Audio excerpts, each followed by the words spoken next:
ICC champions trophy 2025 માટે team India Pakistan નહીં જાય. ભારતીય ક્રિકેટ કંટ્રોલ બોર્ડ એટલે કે બીસીસીઆઈ આ અંગે આઈસીસી ઇન્ટરનેશનલ ક્રિકેટ કાઉન્સિલને જાણકારી કરી દીધી હોવાની જાણકારી મળી રહી છે. આ અહેવાલ મુજબ બીસીસીઆઈએ આઈસીસીને જાણ કરી છે કે ભારત સરકાર દ્વારા ટીમને પાકિસ્તાન ના મોકલવાની સલાહ આપવામાં આવી છે.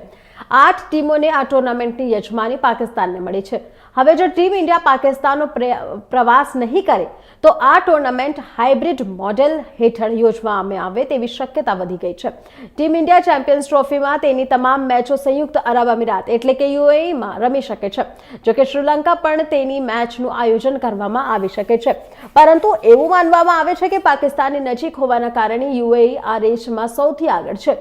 આઈસીસીને આ સપ્તાહની શરૂઆતમાં બીસીસીઆઈના સ્ટેન્ડ વિશે જાણ કરવામાં આવી હતી.